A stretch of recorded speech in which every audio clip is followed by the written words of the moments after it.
রাব্বুল আলামিন ডাক দেয়া বলেন, নবী গো, ও পয়গম্বর, আমি আল্লাহ হাসরের ময়দানে আপনার সম্মান মর্যাদা বাড়াই দিব।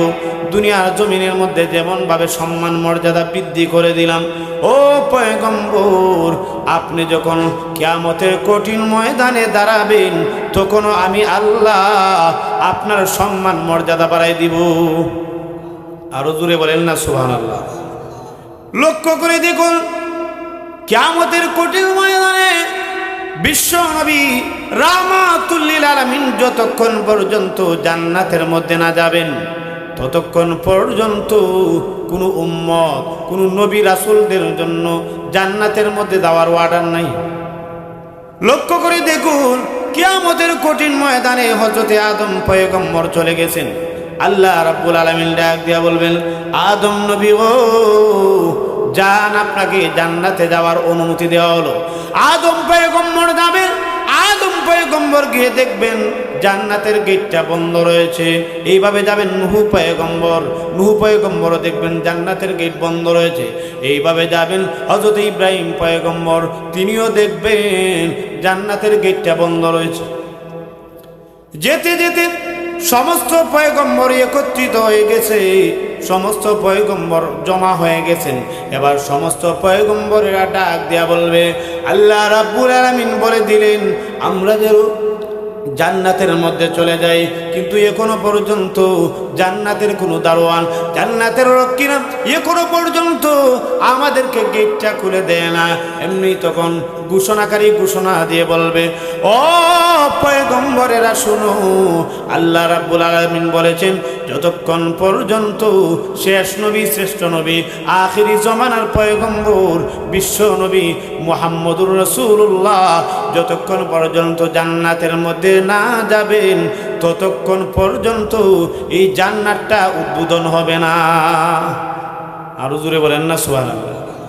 তাকবীর মে কলমা মে নামাজু মে আযামে, तकबीर में कलमा में नमाजू में अज़ा में है नाम इलाही से मिला नाम मुहम्मद, है नाम इलाही से मिला नाम मुहम्मद। कौनैन मुख्तार खुदा तुमको बनाया,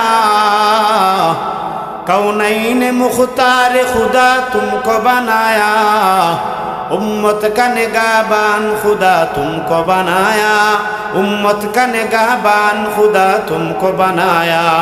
अल्हम्दु लिमन क़द्दर खैरा व ख़बाला, वश्शुक्रु लिमन सव्वरा हुस्ना व जमाला। ला क़ब्ल वला बाद वला वक़्त ज़माना, ला क़ब्ल वला बाद वला वक़्त ज़माना, ला बानी अला हादिब लिल्लाहि ताआला। जुरे बोलें ना अल्लाहु আকবার।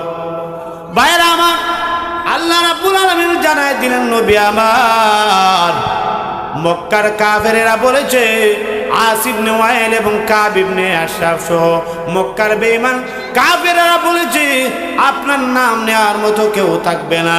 ও পয়গম্বর, আমি আল্লাহ বলে দিলাম, কিয়ামত পর্যন্ত যত মানুষ আসবে, এর মধ্যে সমস্ত উম্মতের মধ্যে আপনার উম্মত হবে বেশি। লক্ষ্য করে দেখুন, কিয়ামতের কঠিন ময়দানে, হাশরের মাঠে আল্লাহ রাব্বুল আলামিন যখন সমস্ত মানুষকে দাঁড় করাইবেন কিয়ামতের কঠিন ময়দানে, হঠাৎ করে দেখা যাবে কোনো পয়গম্বর আল্লাহ রাব্বুল আলামিনের দরবারে একা একা হাজিরা দিতেছেন, উপস্থিত হচ্ছেন। আবার দেখা যাবে কোনো নবীগণ 5 জন, 6 জন, 10 জন করে উম্মত নিয়ে যাচ্ছেন। আল্লাহ রাব্বুল আলামিনকে বিশ্ব পয়গম্বর ডাক দেয়া বলবেন, প্রভু গো, আমার উম্মতেরা কোথায়? এত কম উম্মত কেন? আল্লাহ রাব্বুল আলামিন ডাক দেয়া বলেন, ও গো পয়গম্বর, আপনি অপেক্ষা করেন, আপনার উম্মত কি পরিমাণ হবে, আপনার উম্মতেরা আসবে। এইভাবে লক্ষ্য করে দেখুন, হযরত নূহ পয়গম্বর আলাইহিস সালাম উনার কওমেরা যখন উপস্থিত হবে, কিছুমাত্র কওম, এই মুহূর্তের মধ্যে বলা হবে, ওগো পয়গম্বর, এই যে দেখেন ওরা হচ্ছে নূহ পয়গম্বরের উম্মত। আসবে হযরত ইব্রাহিম পয়গম্বরের উম্মতেরা। এই মুহূর্তে দেখা যাবে বিশ্বনবী ডাক দেয়া বলবেন, প্রভু এই উম্মতেরা কারা? আল্লাহ রাব্বুল আলামিন বলবেন, এই উম্মতেরা হলো ইব্রাহিম পয়গম্বরের উম্মত। হঠাৎ করে দেখা যাবে কিয়ামতের ময়দানে, কঠিন হাসরের মাঠে শুধু মানুষ আর মানুষ দেখা যায়, শুধু মানুষ আর মানুষ দেখা যায়। অনেক মানুষ, লক্ষ লক্ষ কওমেরা চলে আসতেছে।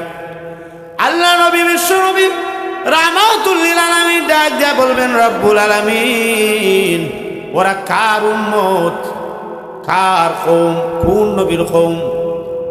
আল্লাহ রাব্বুল আলামিন ডাক দিয়া বলবেন, নবী আমার তারা হলো মুসা পয়গম্বরের উম্মত। বলেন না সুবহানাল্লাহ। আল্লাহ নবী বিশ্ব নবী রাহমাতুল লিল আলামিন ডাক দিয়া বলবেন, প্রভু মুসা পয়গম্বরের এত বিশাল পরিমাণ উম্মত, না জানি আমার উম্মতেরা এত পরিমাণ হতে পারবে না। মনে হয় মুসা পয়গম্বরের উম্মত মনে হয় বেশি হয়ে যাবে। আল্লাহ রাব্বুল আলামিন ডাক দিয়ে বলবেন, নবী আমার অপেক্ষা করুন, আপনার উম্মতেরাও চলে আসবে। হঠাৎ করে আল্লাহ নবী বিশ্ব নবী রাহমাতুল লিল আলামিন তাকিয়ে দেখবেন, এবার মুসা পয়গম্বরের যে পরিমাণ উম্মত ছিল এর চাইতে আরো অনেক গুণ বেশি হয়ে যাবে। বলেন না সুবহানাল্লাহ। শুধু মানুষ আর মানুষ দেখা যাবে। আল্লাহ নবী বিশ্ব নবী রাহমাতুল লিল আলামিনকে বলা হবে, ও পয়গম্বর, এই যে দেখেন এই সমস্ত উম্মতেরা হলো আপনার উম্মত। দেখা যাবে শুধু মানুষ আর মানুষ দেখা যায়। হাদিস শরীফের মধ্যে আল্লাহ নবী বিশ্ব নবী রাহমাতুল লিল আলামিন বলেছেন, জান্নাতীদের সর্বমোট কাতার হবে 120 কাতার, আর আমাদের নবী বিশ্ব নবী উনার উম্মতেরা হবে প্রায় 80 কাতার। 120 কাতারের মধ্যে উম্মতে মুহাম্মদী হবে 80 কাতার। বলেন না সুবহানাল্লাহ। ভাইরা আমার লক্ষ্য করে দেখুন, আস ইবনে ওয়াইল এবং মক্কার বেঈমান কাফেররা বলেছিল, মুহাম্মদ তুমি আটকুরা, তুমি নির্বংশ, তোমার কোনো বংশ নাই রে মুহাম্মদ। তুমি যখন মারা যাবে, তুমি মারা যাওয়ার পরে তোমার নাম নেওয়ার মতো কোনো মানুষ থাকবে না। আল্লাহ রাব্বুল আলামিন জানাই দিলেন, ওগো নবীজি, আমি আল্লাহ আপনাকে হাউজে কাউসার দান করলাম। এর প্রতিবাদে আল্লাহ রাব্বুল আলামিন হাউজে কাউসার দান করলেন। এরপরে আয়াতে আল্লাহ বলেন, ফাসাল্লি লিরাব্বিকা ওয়ানহার। আল্লাহ রাব্বুল আলামিন বলেন, ওগো নবীজি, ফাসাল্লি লিরাব্বিকা ওয়ানহার, আপনি আপনার রবের জন্য নামাজ পড়ুন, আপনি আপনার রবের জন্য কুরবানি করুন। আল্লাহ বলেছেন, ওগো নবীজি, ফাসাল্লি, অতএব আপনি নামাজ পড়ুন, লিরাব্বিকা, তোমার রবের জন্য, ওয়ানহার, এবং কুরবানি করুন। এটা আল্লাহ রাব্বুল আলামিনের আদেশ। ভাইরা আমার তাকায় দেখুন, এরপরে আয়াতে আল্লাহ রাব্বুল আলামিন বলেছেন, ইন্না শানিআকা ওয়াল আবতার। ওগো পয়গম্বর, যারা আপনাকে বলেছিল নির্বংশ, ইন্না শানিআকা, নিশ্চয় আপনার দুশমন যারা, আপনার শত্রু যারা, ওয়াল আবতার, তারা নির্বংশ, তারা আটকুরা। বলেন না সুবহানাল্লাহ। বিশ্বনবী রাহমাতুল লিল আলামিনকে নিয়ে যারা কটূক্তি করবে, নবীজির দুশমন যারা হবে, নবীজির শত্রু যারা হবে, তাদের কোনো অস্তিত্ব থাকবে না। আল্লাহ নিজে বলেছেন, হে নবীজি, যারা আপনার শত্রু, যারা বলেছিল আপনি নির্বংশ, আপনার কোনো বংশ নাই, ও নবীজি তারাই নির্বংশ হয়ে যাবে, তাদের কোনো অস্তিত্ব থাকবে না। বলেন দেখি, আবু জেহেলের কোনো অস্তিত্ব আছে? নাই, তার কোনো বংশ নাই। কাব ইবনে আশরাফ, তারও কোনো বংশ নাই। আস ইবনে ওয়াইল, তারও কোনো বংশ নাই। এইভাবে দেখেন, তাদের প্রত্যেকের বংশ বিলুপ্ত হয়ে গেছে। শুধু তারা না, যারাই আল্লাহর এই জমিনের মধ্যে বিশ্বনবী মুহাম্মদুর রাসূলুল্লাহকে নিয়ে যারা কটূক্তি করবে, রসুলের দুশমন যারা হবে, তাদের বংশ ধ্বংস হয়ে যাবে, নির্বংশ হয়ে যাবে, তাদের কোনো অস্তিত্ব থাকবে না। এই জন্যে আমি বিশ্বনবীর দুশমন যারা, যারা নবীজিকে নিয়ে কটূক্তি করে, তাদেরকে হুঁশিয়ার করে দিতে চাই, তোমরা বিশ্বনবীর নাম নিয়ে যদি কটূক্তি করো, বিশ্বনবীর নাম নিয়ে যদি ব্যঙ্গ করো, নবীজিকে নিয়ে যদি কটূক্তি করো, কটূক্তি করলে তোমাদের ভালো হবে না, তোমাদের কোনো অস্তিত্বই থাকবে না।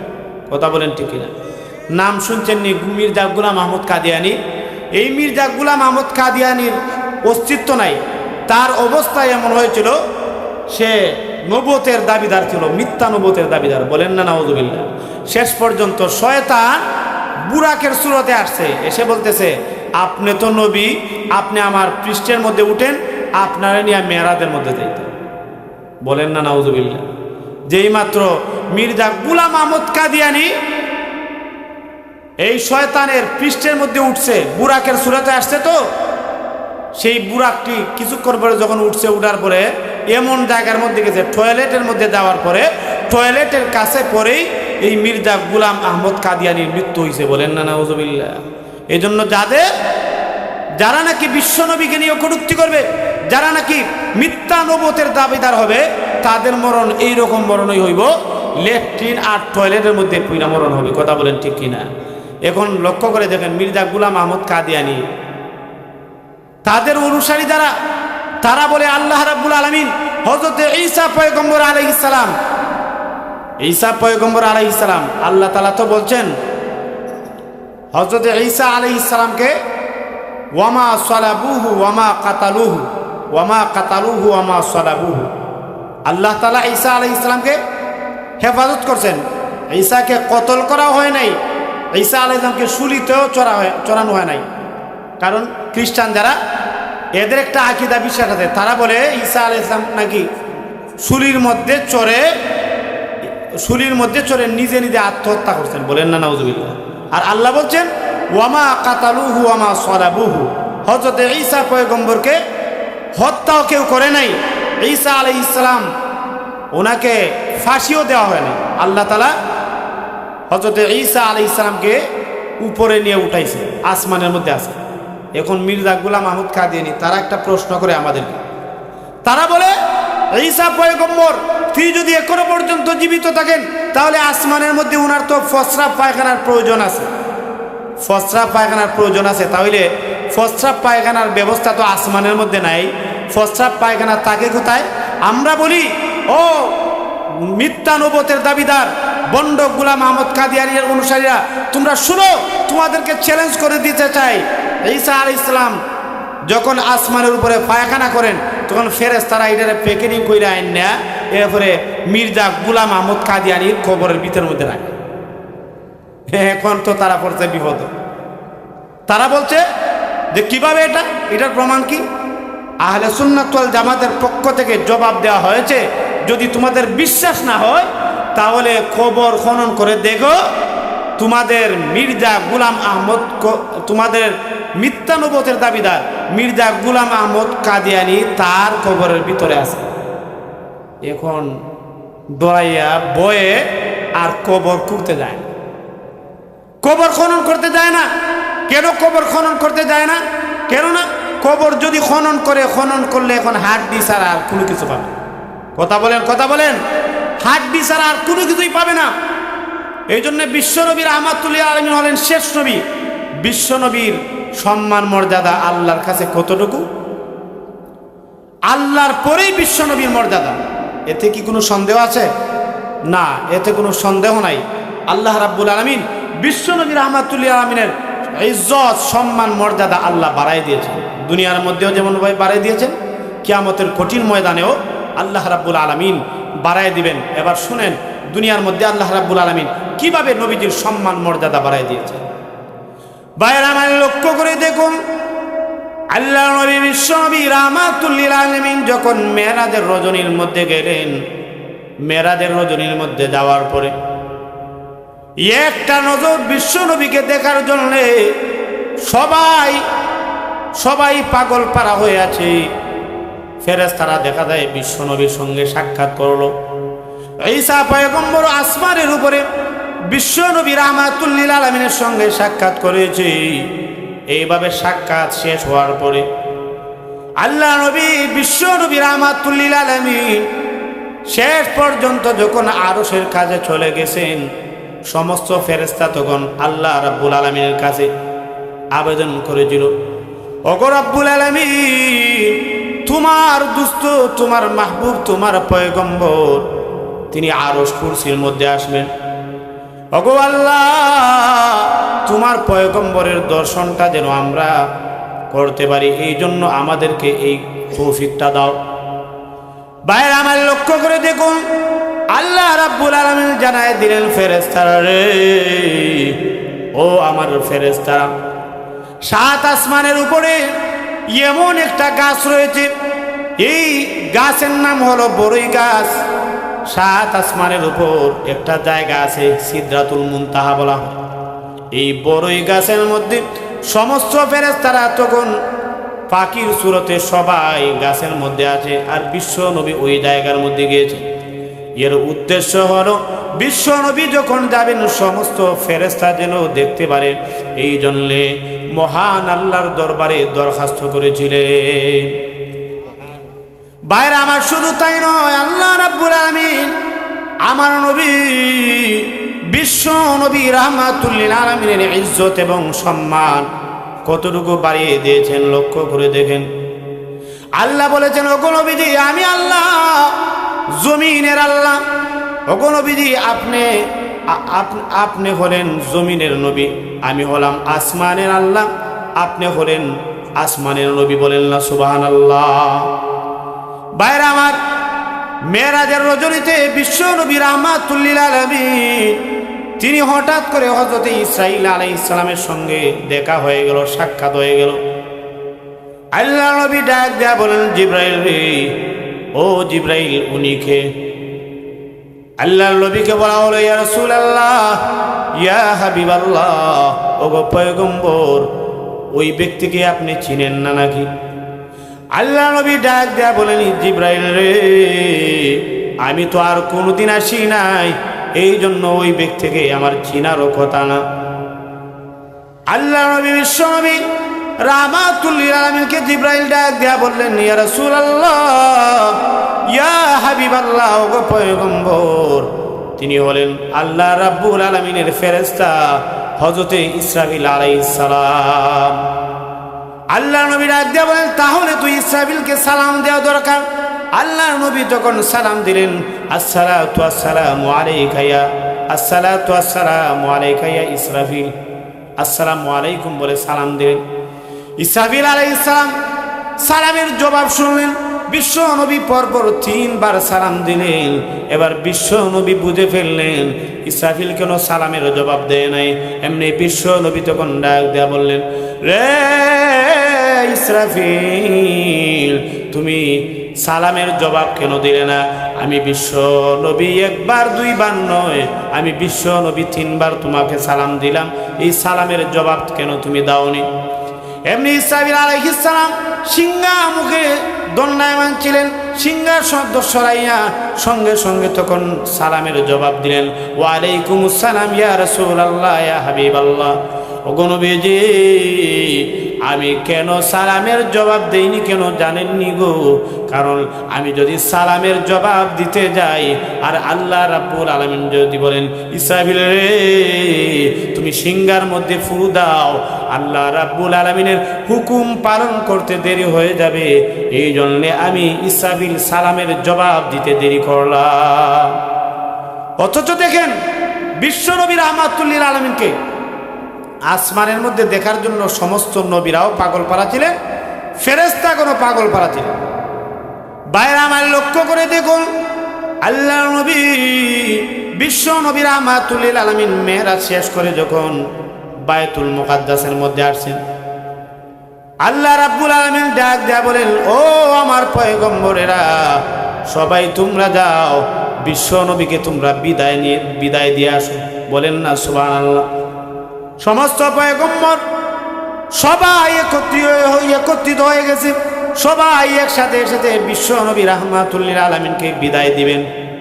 এবার সবাই যখন বায়তুল মুকাদ্দাসের মধ্যে আসছেন, বায়তুল মুকাদ্দাসের মধ্যে আসার পরে এবার কে ইমামতি করবে?